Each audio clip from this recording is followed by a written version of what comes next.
What's going on, guys? I just wanted to introduce myself. My name's Dave. I was guiding with Carter this year in Idaho. We had a blast. We killed some bears. We had some really good clients.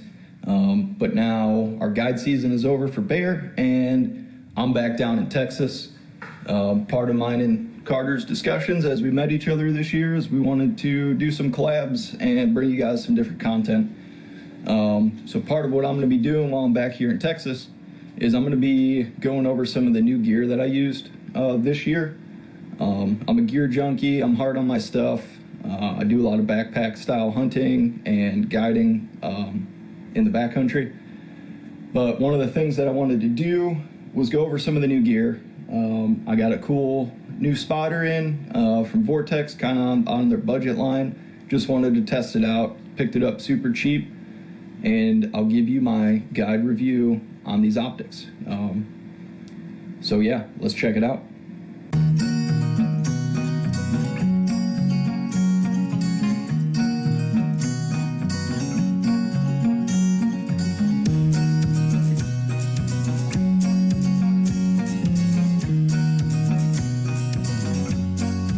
Like I said before, I wanted to do some gear reviews for you.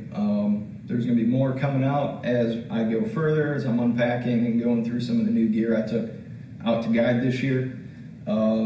This was one of the biggest pieces. I was really excited to get this on the mountain and see how it performed. This is the Vortex Crossfire HD, and this is the 12x36x50 with the angled. It does come in a straight eyepiece. I just prefer the angled.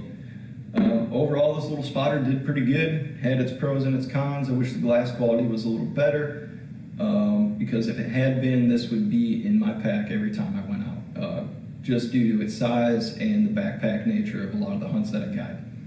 I'll get into it a little deeper here in a few minutes,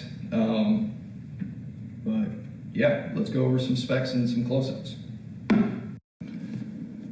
All right, guys, so as promised, here's the Crossfire HD 12x36x50 by Vortex.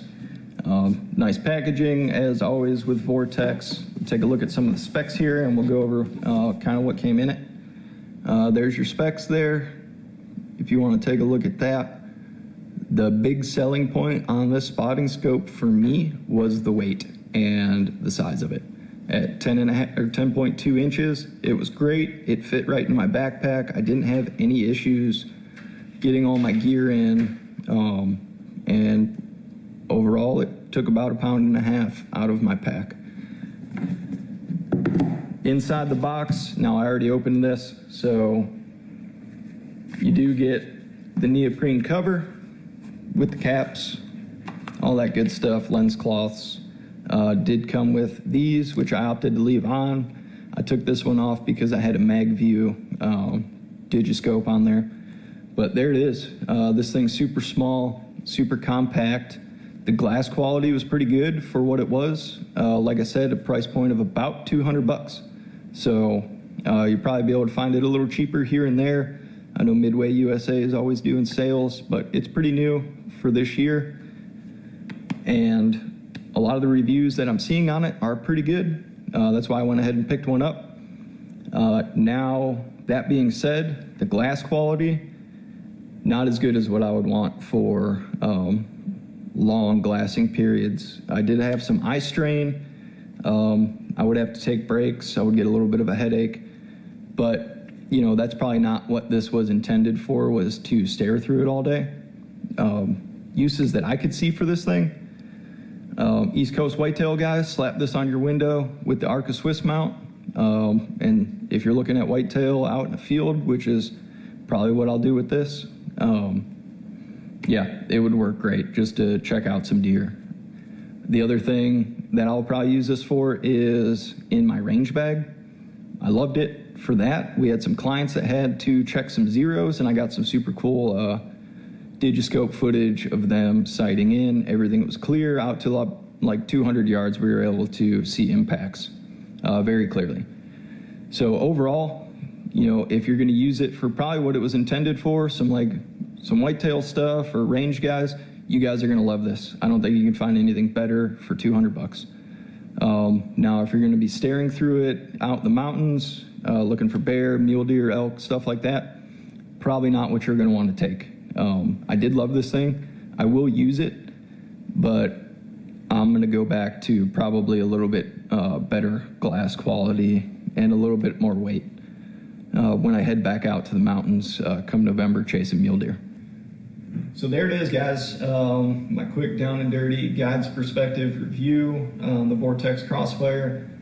Let's go over some pros and some cons real quick. Big pro for this thing, packability and the size. I was able to get this in and out of my pack and set up on the tripod super fast compared to some of the other bigger spotting scopes that I carry. Easily accessible, which I loved about this thing. I did not feel it in my pack. I actually felt a little lighter this year with this in the pack. And yeah, that was the biggest pro for me, was the size. The biggest con, which may have been a little exaggerated for me, especially with the way that I bear hunt. This thing was not fantastic in low light, which is to be expected with a $200 spotter. The quality of glass probably isn't there the way it is in some others, but it is what it is. I chose to take a $200 spotter out in the mountains. I was able to glass up some bears with this, but with the way I like to bear hunt, I'm usually walking back in the dark. I'm glassing until I can't glass anymore. And this thing stole some time from me as far as, glassing in low light.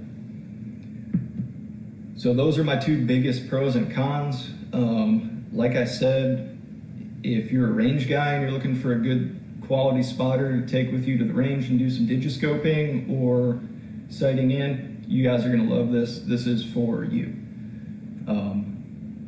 Especially since it angled the digiscope footage, which I'll drop some in, of some bears. You wanna keep watching and see what he does?